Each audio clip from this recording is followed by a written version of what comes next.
what do you think about the Popeye chicken sandwich craze? Well, you know what's interesting, brother, is that it speaks for itself. Mm-hmm. And I think, you see, you know, my thing is critical analysis and to analyze critically what's going on.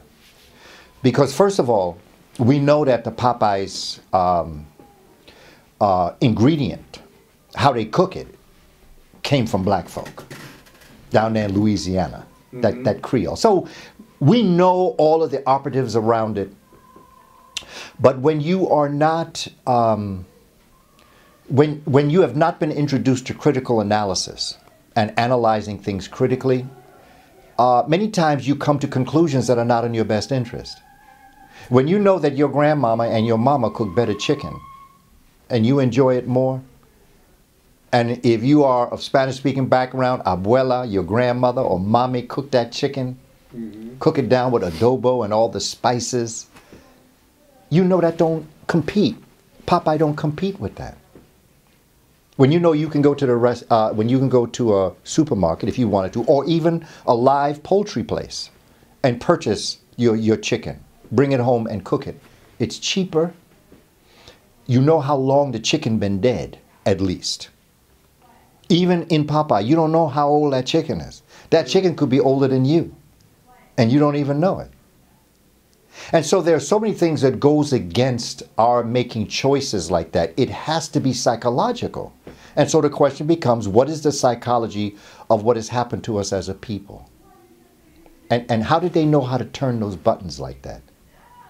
You have to stop and ask. Every time you head someplace and the person who wishes to oppress you is there before you, you have to ask yourself, how did they know where I was going? We have to start asking very critical questions about us as a people. Now, I'm not even talking about the fact because I'm vegetarian, so I'm not even talking about the chicken itself. I'm just speaking about thinking and asking yourself, why am I on this long line that's going outside the door when I know they hustle me to get me in here in the first place? That was all planned. That was a marketing strategy. How did they know us so well? How did they do that to us? Are we really telegraphing who we are as a people that loudly that we can be played like that? And if you stop and think about it, do you want to be played? Because maybe you want to be played. I don't know. Maybe you enjoy the game that's being played. But if you don't enjoy the game, then you have to ask yourself, why am I on this line for a chicken that tastes nowhere near as good as the chicken I have at home? Not to mention it could be cheaper. Not to mention that at least I know where it came from and who cooked it. So these are the questions that we have to ask ourselves. And so I don't, I try to stay away from judging us as a people because I understand we all by matter of degree are in pain. And it seems like we always want to be on the in thing. We always feel like we need to be wearing the best clothes and having the jewelry and having all this. And in our music, we are talking about how great we are. And one of the things I used to always tell my son when he was writing music, I said, let your music prove how great you are. You don't have to put another brother or sister down the way they rap in order to make you think you're a good rapper. And that's how I feel in life. If you on your A game, like I had when I was growing up, there was a brother whose father used to take us young brothers out and run track, Mr. Andrade. And I remember something that he told me when I was very young. I'm talking about like I wasn't even 10 yet. But one of the things he told us about when he was coaching us, he said, never look to see where your opponent is. Because the moment you turn to see when you're running and the moment you turn, you slowed up. He said, if you're on your A game and if you bring your A game to the race, you don't ever have to worry where your opponent is because you're going to be in the front. He ain't never going to be in front of you if you're on your A game. And if you are on your A game and somebody passes you, then you better check their A game because they got something you don't. But don't ever turn around and see where your opponent is because the moment you do, you slow up. And that's true for life. The moment we stop to see where someone is the moment we're going to slow our speed. So I don't slow the row. I keep it going full steam, straight ahead. And I analyze critically what's going on around us. And I ask myself, like, are we watching this? So that's my response to Popeye. You know, first of all, I'm not going to judge you because I ain't paying for the Popeye. You paying for that sandwich. So I'm not going to tell you to do or not to do. I'm just asking you to think. Think about what's going on. It's almost like they Pied Piper us, though. I mean, I've never seen this outpour for a chicken sandwich in my life. Yeah, but you see, they were the ones that programmed us. So wouldn't it be natural for them to know what to do? Every time we get caught up in something, okay, we're going to turn it around now. And we don't even know who's doing this. It may be going on Facebook, but I don't know who's on Facebook. Those could be Russians doing that, trying to separate us. Another thing, here come Popeye, that situation. Now here's the Harriet Tubman movie. Okay, same exact thing. People want to know how I feel. I'm going to see it. I haven't seen it yet, but I'm going to see it. Time hasn't allowed me to do it. Whether or not it's an African woman that is from the United Kingdom, I couldn't care less. The sister is an actress.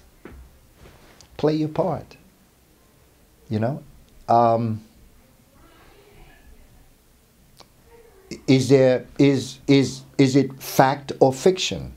Okay.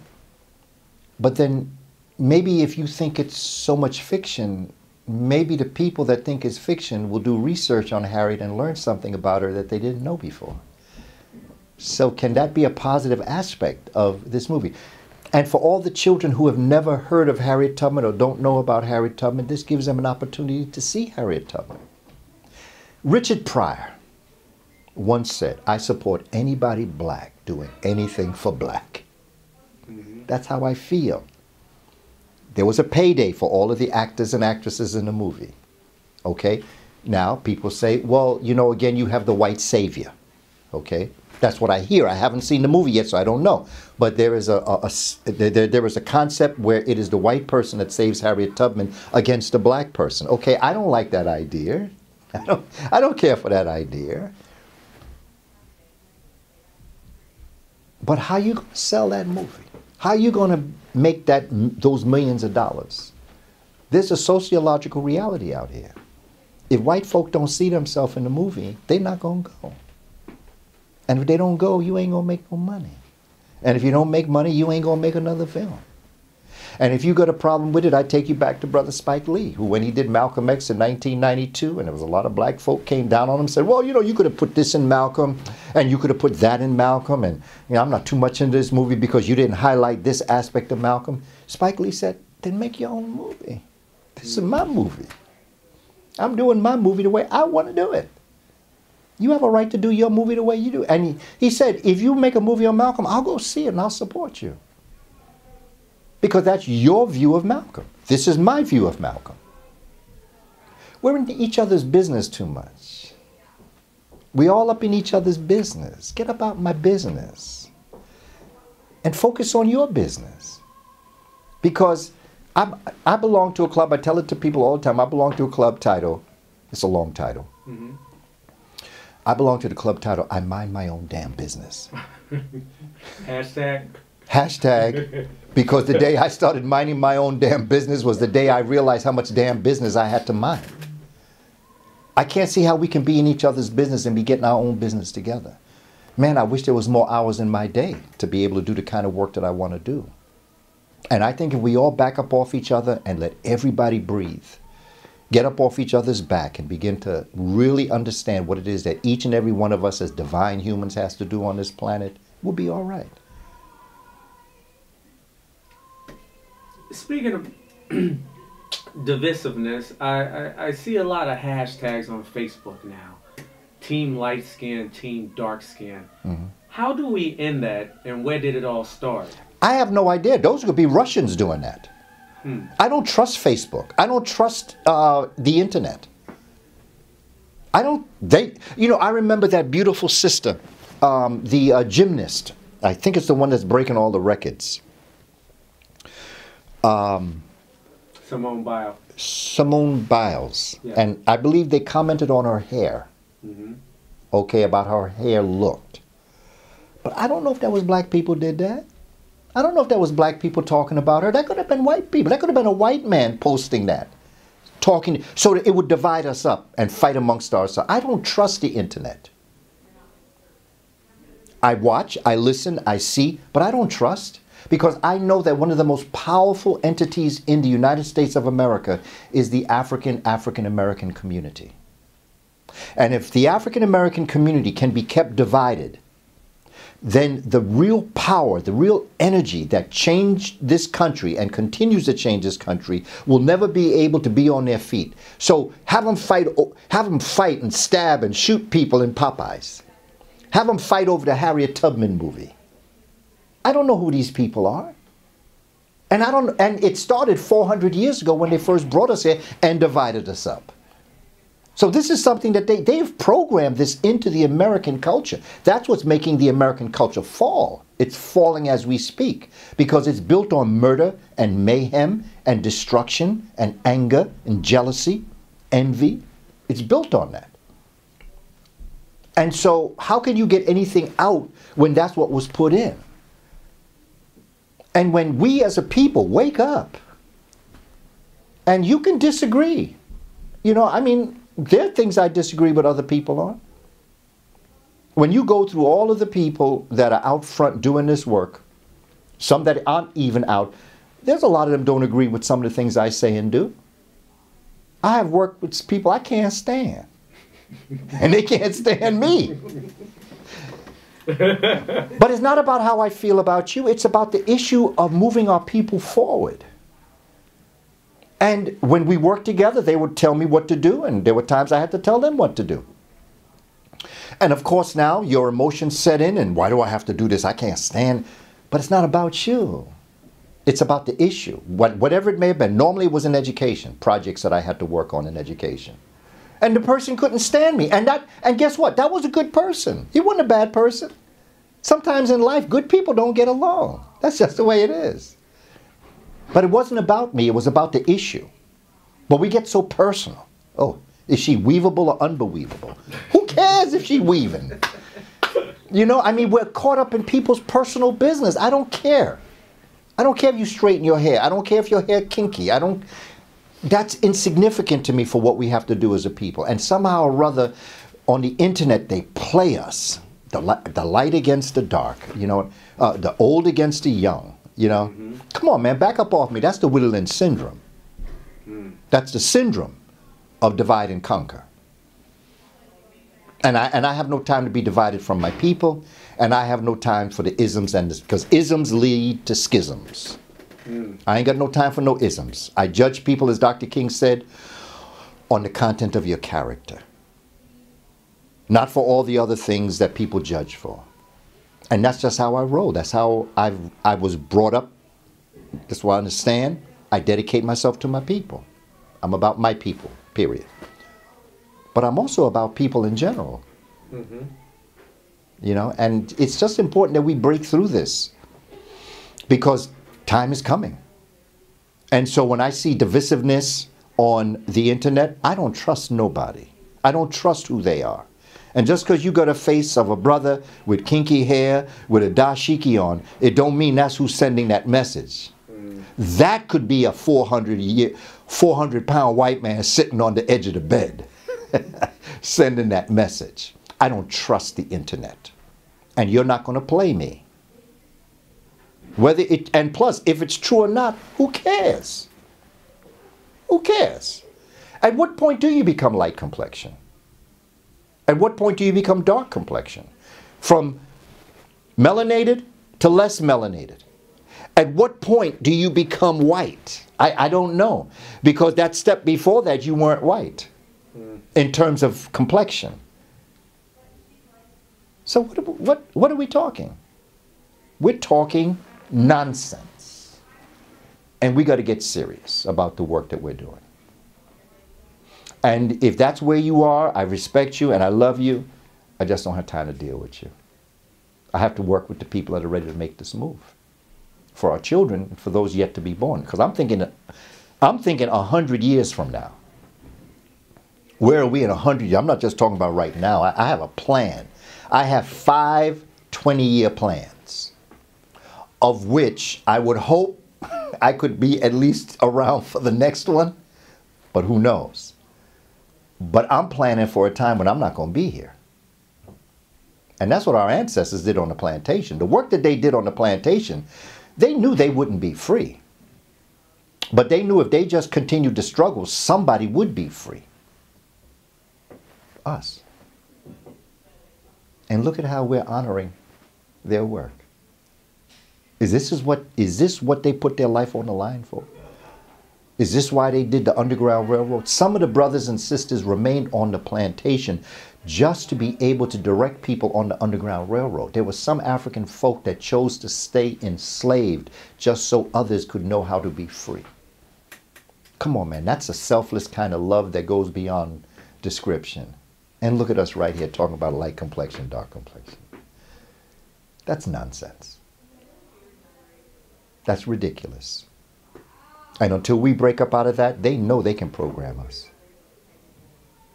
How do we get out of that? Because I see it online and it's so frustrating. I'm like, are we still here? How do we get out of it? Well, I think what we're doing right now, putting other stuff up that asks us to think.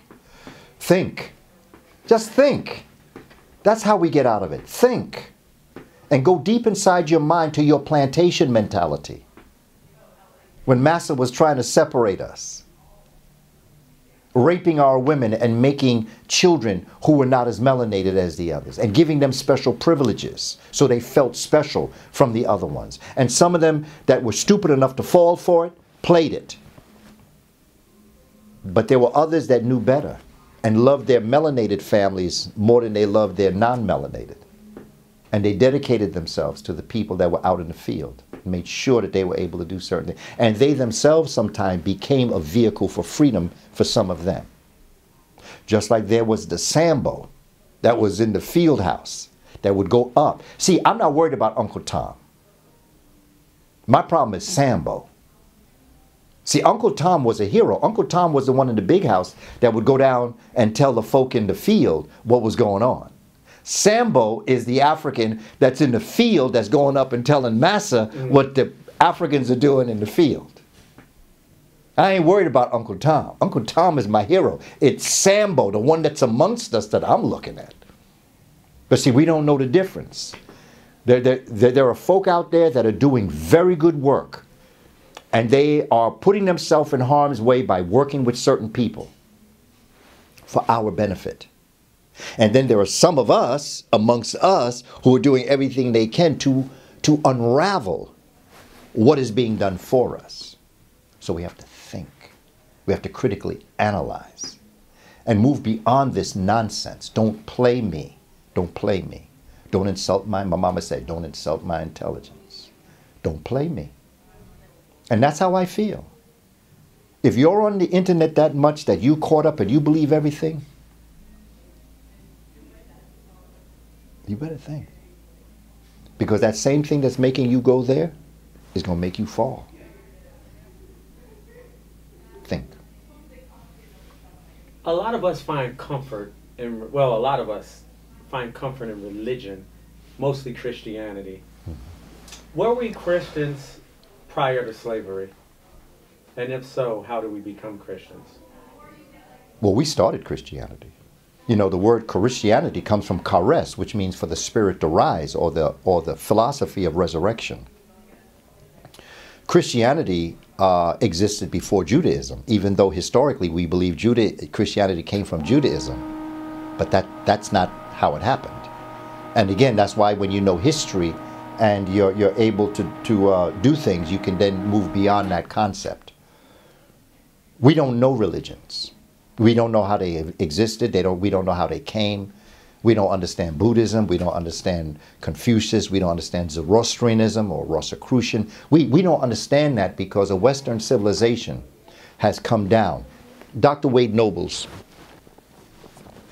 a brilliant educational psychologist, he says that what we're experiencing as Western civilization right now in every dimension, whether it's politics, religion, economics, is vomit. It's vomit. When the Greeks sat before the Africans and they were taught what the Cushites knew, they did not have the intellectual enzymes to be able to digest the richness of the meal. And like all rich meals that cannot be digested, you regurgitate it or you throw it up. Okay?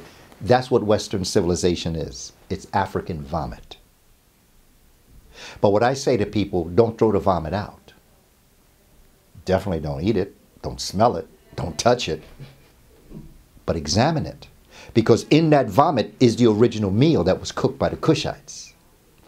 As black folk, you do have the enzymes to digest it.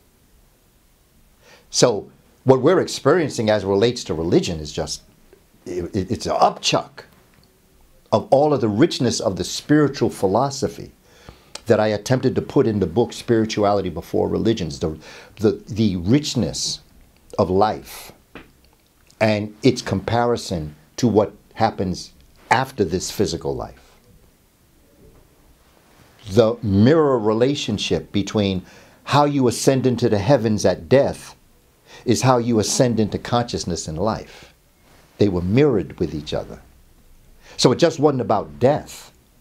It was about life and death and the relationship between the two. So all these other religions, whether you're dealing with Hebrew or you're dealing with Christianity or you're dealing with Islam and you're dealing with Rosicrucian, from A to Z, from even agnostic and atheist, they don't understand that. Agnostic, when you look at the concept of who the Gnostic was in Greek, the Gnostic was the person that practiced spirituality, practiced education. The theist was the one that theorized. So in school, the theist would develop a study of something. They would give it to the Gnostic, who would then go out and practice teaching it. And then the Gnostic would get the feedback from what they taught, bring it back to the theist, and the theist would bring the knowledge to the next level once it was practiced. Now, the Romans are going to come in. Now, the Romans don't exist. The Romans are a Germanic tribe. Some of them came from Ukraine that come down into this Mediterranean basin. They're going to come into this area that today we call Italy, Sardinia, Corsica, okay, in the Mediterranean area. All them people black. They're the Etruscans. The Greeks, that we think of the Greeks, and in Anatolia, which today we call Turkey. Throughout the entire, and Spain, throughout all this area here, you have Africans known as the Pelasgians. This is who Europeans, I'm not even going to call them Europeans, this is who the northern Germanic tribes are going to come in contact with, settle in here, and learn things, and this is going to become the Greeks. This is going to become the Macedonians. This is going to become all of the people we today look at in the Mediterranean. These are even going to become the Turkish people. All of them originally were black. People came from the north, settled in this area. The Romans are the same thing. The Romans are another group of northern Germanic people that are going to come down, invade this area, come into Italy, meet these Africans called the Etruscans, and they're going to steal their legacy. And you see, the thing about the Romans is that the Romans didn't have a civilization. Basically, they're going to come with a ragtag language, Indo-European. Then it's going to be based in what the Africans are going to teach them. The Latin language comes directly out of the Cushite experience. And make no mistake, we're not just talking about Egyptians, we're talking about Nigerians. There are West Africans in the Mediterranean basin in the ancient world. See, we don't know our history because we're hit with Ghana, Mali, and Songhai in the medieval period. So we think that's when Africans were invented. No, Africans were in Europe long before this. And it's It's there. You can see it. It's in the photographs. I have this book called Black Athenian vases, where you see nothing but black people. The Olympics came out of Africa. It came out of the Sed Festival in Africa, where the leader had to prove his ability to rule physically, mentally, and spiritually.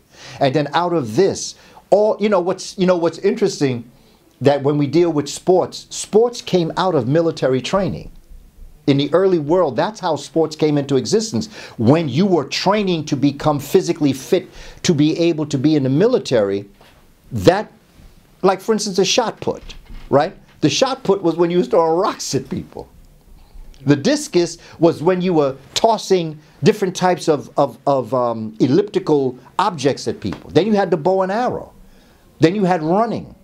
You had swimming. Those are all military arts that became sports in Africa.